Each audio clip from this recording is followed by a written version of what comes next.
अस्सलाम वालेकुम दोस्तों, आज मैं जिस मूवी को एक्सप्लेन करने वाला हूँ इसका नाम मामा है। कहानी एक आत्मा और दो बच्चियों के गिर्द घूमती है। दो बच्चियां जो कि कार एक्सीडेंट के दौरान एक जंगल में बने कैबिनेट नुमा घर में पहुंच जाती हैं, जहां एक मामा नामी आत्मा उनको 5 साल तक पालती है। 5 साल के बाद उन बच्चियों का एक फैमिली मेंबर जो कि उन्हें ढूंढ रहा होता है, जब वो उसे मिल जाती हैं तो वो उन्हें शहर में अपने घर वापस ले आता है। लेकिन वो आत्मा उस घर में उन बच्चियों को वापस जंगल में लाने के लिए पहुंच जाती है। तो हम मूवी में देखेंगे कि क्या वो आत्मा उन बच्चियों को वापस ला पाती है या किस तरीके से वो फैमिली उस आत्मा को फेस करती है। मूवी को एंड तक देखिएगा और अगर वीडियो अच्छा लगे तो वीडियो को लाइक और शेयर जरूर कीजिएगा, और अगर आपने अभी तक चैनल को सब्सक्राइब नहीं किया तो चैनल को सब्सक्राइब कर लीजिएगा। मूवी के स्टार्ट में हम एक आदमी को देखते हैं जो कि अपनी दो बेटियों को लेके कहीं जा रहा होता है। किसी बिजनेस लॉस की वजह से उसने अपने दो बिजनेस पार्टनर्स का कत्ल कर दिया होता है और अपनी बीवी को भी मार चुका होता है। रास्ते में काफी बर्फबारी हो रही होती है, जिसकी वजह से उनकी गाड़ी स्लिप होकर एक खाई में गिर जाती है, लेकिन कोई जानी नुकसान नहीं होता। जब वो उस गाड़ी से बाहर निकलते हैं तो उन्हें सामने एक कैबिनेट नुमा घर नजर आता है जो कि काफी खौफनाक होता है, और वो तीनों उस घर में चले जाते हैं। बड़ी बेटी का नाम विक्टोरिया और छोटी का नाम लिली होता है। वो काफी पछता रहा होता है और वो सोचता है कि इन दोनों को मारने के बाद वो खुद भी अपने आप को खत्म कर लेगा। विक्टोरिया की नजर कमजोर होती है, जिसकी वजह से वो चश्मा लगाती है और एक्सीडेंट के दौरान उसका चश्मा टूट जाता है। जब विक्टोरिया का बाप उसे मारने के लिए गन उस पर रखता है तो मामा उसे पकड़ लेती है, लेकिन विक्टोरिया अपना चश्मा टूटे होने की वजह से कुछ देख नहीं पाती, जिसकी वजह से उसे मामा का पता नहीं चलता। लेकिन जब वो अपने फादर की आवाज को महसूस नहीं करती तो वो उसे पुकारती है, लेकिन मामा उसके फादर को मार चुकी होती है। बाप के मरने के बाद वो दोनों उस घर में अकेली रह जाती हैं, और यहीं हमें पहली बार मामा को दिखाया जाता है जो कि उन बच्चों को खाने के लिए चेरीज देती है। लिली के फादर के घर में पुलिस पहुंच जाती है क्योंकि उसने अपनी वाइफ का मर्डर किया होता है और अपने दो बिजनेस पार्टनर्स को भी कत्ल किया होता है। और इतनी देर में उसका अंकल ल्यूक जो कि उसके फादर का ट्विंस होता है वहां पहुंच जाता है और वो पूछता है कि क्या हुआ, जिस पर पुलिस उसे कहती है कि बच्चियां लापता हैं और तुम्हारी भाभी का मर्डर हो चुका है, जिस पर वो काफी परेशान हो जाता है। इसके बाद हमें 5 साल के बाद के सीन दिखाए जाते हैं और दिखाया जाता है कि ल्यूक जो कि पिछले 5 साल से अपनी भतीजियों को ढूंढ रहा है, बिलाखिर कुछ वैज्ञानिकों ने उसकी भतीजी की खोज लगा ली है जो कि उस कैबिनेट नुमा घर में है, और वो उसे वहां से ले आते हैं। बच्चियों को वहां से लाने के बाद बच्चियां एक माहिर नफ्सियात डॉक्टर जिराफ की कस्टडी में होती हैं, क्योंकि 5 साल से बच्चियां एक आत्मा के पास होती हैं, इसलिए वो डॉक्टर उन पे स्टडी कर रहा होता है कि बिलाखिर वो 5 साल से कैसे बची हुई, क्योंकि वो मामा से वाकिफ नहीं होते कि इन्हें एक आत्मा पाल रही थी। उसके बाद ल्यूक वहां पहुंच जाता है और ल्यूक जब उन बच्चियों से मिलता है तो डॉक्टर उसे बताता है कि इन्हें हैंडल करना इतना आसान नहीं, क्योंकि वो 5 सालों से बोलना चालना भूल चुकी हैं। और लिली का चश्मा टूटा होने की वजह से उसे एक नया चश्मा ल्यूक के थ्रू भेजा जाता है। जब ल्यूक उसे वो चश्मा पहनाते हैं तो वो उन्हें अपना फादर समझ के उसके गले लग जाती है, लेकिन ल्यूक उसे बताता है कि वो उसका फादर नहीं बल्कि उसका अंकल है। उसके बाद ल्यूक उन्हें अपने घर ले आता है, लेकिन बच्चियां काफी बड़ी हो चुकी होती हैं और उनका बिहेवियर काफी अजीब होता है। यानी कि लिली जो कि छोटी होती है वो बेड के ऊपर सोने के बजाय बेड के नीचे सोती है और कभी भी टेबल पे बैठ के खाना नहीं खाती, बल्कि नीचे बैठ के अजीब तरीके से खाना खाती है। मामा अब भी लिली और विक्टोरिया से मिलने रात को आया करती थी, लेकिन इस बात की खबर किसी को नहीं थी। लेकिन डॉक्टर जिराफ जो कि एक माहिर नफ्सियात डॉक्टर थे, वो इस बात को लेके काफी परेशान थे कि बिलाखिर छोटी बच्चियां जो कि शिकार करना और खाना पकाना नहीं जानती, वो 5 साल तक कैसे सरवाइव की। इस बात को लेके वो विक्टोरिया से काफी सवालात जवाबात करते हैं, लेकिन वो किसी फाइनल मरहले पर नहीं पहुंचते और अपनी छानबीन जारी रखते हैं कि वो ऐसी क्या चीज थी जिसने 5 साल तक इनकी परवरिश की। सीन बदलता है और ल्यूक को लिली और विक्टोरिया के कमरे से कुछ आवाजें आती हैं। जब वो वहां जाता है तो उसको रास्ते में दीवार पर ब्लैक मॉथ्स नजर आते हैं जो कि मामा की परछाई होती है। मामा उसे डरा देती है, जिसकी वजह से वो सीढ़ियों पर से गिर पड़ता है और उसके सर पे गहरी चोट लगने की वजह से वो कोमा में चला जाता है,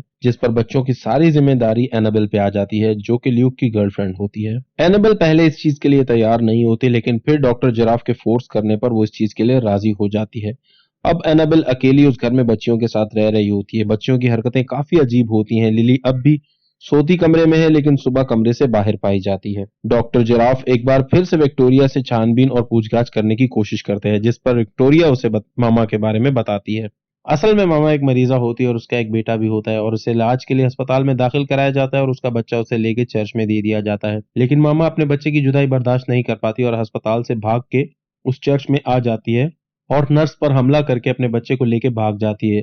जिस पर वहां के मकामी लोग उसके पीछे जाते हैं और उसे मारने की कोशिश करते हैं, लेकिन मामा पास ही बनी एक नदी में छलांग लगा देती है। मामा खुद तो उस नदी में गिर जाती है, लेकिन बच्चा एक कपड़े में लिपटा होता है, जिसकी वजह से वो एक टहनी के साथ कपड़ा फंसने की वजह से लटक जाता है। अपनी मौत के बाद मामा काफी अरसे तक अपने बच्चे को एक आत्मा के रूप में ढूंढती रहती है, लेकिन जब वो अपने बच्चे को नहीं पाती और विक्टोरिया और लिली उसे मिलते हैं तो वो इन्हीं को अपना बच्चा समझकर इन्हीं के साथ खुश रहने लगती है। इसीलिए वो ल्यूक पर हमला करती है ताकि एनाबेल और ल्यूक को खत्म करके किसी तरीके विक्टोरिया और लिली को दोबारा अपने साथ लेके जंगल में जा सके। विक्टोरिया से मामा की कहानी सुनने के बाद डॉक्टर जिराफ इस सच्चाई को जानने के लिए उसी हॉस्पिटल में जाते हैं जहां मामा को एडमिट किया होता है, जहां से वो भागी होती है, और वहां की नर्स उन्हें सारा पिछला रिकॉर्ड निकाल के दिखाती है, जिस पर उन्हें एक ऐसी मरीजा का रिकॉर्ड मिल जाता है जैसा कि उन्हें विक्टोरिया ने बताया होता है। इसके बाद डॉक्टर जिराफ उसी जगह जाते हैं जहां से मामा ने छलांग मार के खुदकुशी की होती है, और वहां उन्हें वही कैबिन मिल जाता है जहां विक्टोरिया और लिली 5 साल तक रहे होते हैं। डॉक्टर जिराफ मामा की सच्चाई जानने के लिए उस केबल में दाखिल हो जाते हैं जहां पहले से ही मामा मौजूद होती है, और डॉक्टर जिराफ की टॉर्च खराब हो जाती है और वो कैमरे की मदद से लाइट ऑन करते हैं, लेकिन मामा बड़ी बेदर्दी से डॉक्टर जिराफ को मार देती है।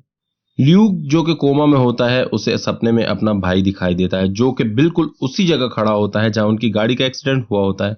और वो उससे कह रहा होता है कि मेरी बेटियों को बचाओ क्योंकि उनकी जान खतरे में है। ये सपना देखने के बाद ल्यूक की हालत काफी खराब हो जाती है, लेकिन थोड़ी ही देर में सब डॉक्टर्स वहां पहुंच जाते हैं और सब कुछ नॉर्मल हो जाता है और ल्यूक ठीक हो जाता है। दूसरी तरफ एनाबेल जो कि अकेली बच्चों को संभाल रही होती है, जब वो एक सुबह लिली और विक्टोरिया के कमरे में जाती है तो लिली उसे अपने कमरे में नहीं मिलती, जिस पर वो खिड़की से देखती है कि लिली बाहर दरख्त के नीचे सो रही होती है। वो भाग के जाती है और लिली को उठा के कमरे में ले आती है। लिली उसके पकड़ने पर काफी जोर जबरदस्ती करके अपने आप को छुड़ाने की कोशिश करती है। एनाबेल उसे नहीं छोड़ती। एनाबेल को शक हो जाता है कि आखिर यहाँ कुछ तो अजीब है जो हो रहा है, जिस पर वो विक्टोरिया से पूछती है कि वो क्या बात है जो तुम मुझसे छुपा रही हो, जिस पर विक्टोरिया उसे मामा की सारी हकीकत बता देती है। वो हकीकत जानने के बाद डॉक्टर जिराफ को ये सब बताने के लिए कॉल करती है, लेकिन डॉक्टर जिराफ जो कि मर चुके होते हैं उनसे राब्ता नहीं होता, तो वो ये सोच के उनके घर चली जाती है कि घर जाके उनको सब कुछ बताती है। लेकिन जब वो वहां पहुंचती है तो डॉक्टर जिराफ की वाइफ काफी परेशान होती है क्योंकि डॉक्टर जिराफ अभी तक घर नहीं लौटे होते। डॉक्टर जिराफ की वाइफ की परेशानी का फायदा उठाते हुए एनाबेल डॉक्टर जिराफ के रूम में चुपके से चली जाती है और वहां उन्होंने जो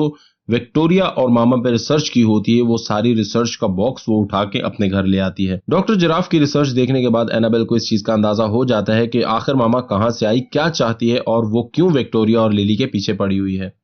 एनाबेल ये सब देख ही रही होती है कि उसे लिली और विक्टोरिया की चीख सुनाई देती है, और जब वो कमरे में जाती है तो यहाँ पहली बार एनाबेल मामा को देखती है जो कि काफी गुस्से में होती है क्योंकि विक्टोरिया और लिली अब उससे मजीद मिलना नहीं चाहते, जिस पर मामा काफी गुस्से में आ चुकी होती है। एनाबेल उन दोनों बच्चों को लेके वहां से भागती है, लेकिन मामा एनाबेल पे अटैक कर देती है, जिसकी वजह से एनाबेल बेहोश हो जाती है। ले जाती है जहां से छलांग लगा के मामा ने खुदकुशी की होती है। मामा उन दोनों बच्चों को मारना चाहती है ताकि वो उनके मरने के बाद उसकी तरह आत्मा बन जाए और वो उनके साथ रह सके, लेकिन इतनी ही देर में एनाबेल और ल्यूक वहां पहुंच जाते हैं क्योंकि एनाबेल डॉक्टर जिराफ की रिसर्च के मुताबिक उस जगह को जान चुकी होती है कि वो कहां पर है, और ल्यूक ने वो जगह सपने में देखी होती है। जब वो वहां पहुंचते हैं तो एनाबेल के पास मामा के असल बेटे की हड्डियों का कंगाल भी होता है जो कि वो मामा को देती है। एक वक्त के लिए तो मामा उस कंगाल को देख के जज्बाती हो जाती है, और इसी जज्बातीपन का फायदा उठाते हुए एनाबेल और ल्यूक बच्चियों को लेके जाने लगते हैं तो लिली मामा को देखकर जोर से पुकारती है, जिस पर मामा एक बार फिर से अपने पुराने रूप में आ जाती है। मामा ये सब देख के ल्यूक और एनाबेल पे हमला करती है। ल्यूक उसी वक्त बेहोश हो जाता है, लेकिन एनाबेल जख्मी होने के बावजूद थोड़ा बहुत होश में होती है। जब मामा विक्टोरिया और लिली को लेके जाने लगती है तो एनाबेल विक्टोरिया का पांव पकड़ लेती है और उसे नहीं जाने देती, जिस पर मामा बगैर नुकसान पहुंचाए विक्टोरिया का पांव एनाबेल से छुड़ाती है और एक बार फिर से आगे बढ़ती है, लेकिन एनाबेल इस बार उसके कपड़े पकड़ लेती है और विक्टोरिया को फिर से नहीं जाने देती, जिस पर विक्टोरिया मामा से हाथ छुड़ा लेती है और मामा समझ जाती है कि विक्टोरिया भी नहीं जाना चाहती। लेकिन इस बार मामा को विक्टोरिया पर रहम आ जाता है और वो विक्टोरिया को छोड़ के लिली को लेके आगे बढ़ जाती है और उसी पहाड़ पर से तेजी से नीचे चले जाते हैं जहां मामा की मौत हुई होती है, और जैसे ही वो नीचे गिरते हैं वो ब्लैक मॉथ्स में तब्दील हो जाते हैं और ल्यूक, एनाबेल और विक्टोरिया उनके जाने के बाद उनके पीछे आंसू बहाते रह जाते हैं। सो यही हमारी मूवी का एंड होता है। ऐसी मजीद मूवीज को देखने के लिए हमारे चैनल को सब्सक्राइब करें, और अगर आपने अभी तक वीडियो को लाइक नहीं किया तो वीडियो को भी जरूर लाइक कर दीजिएगा।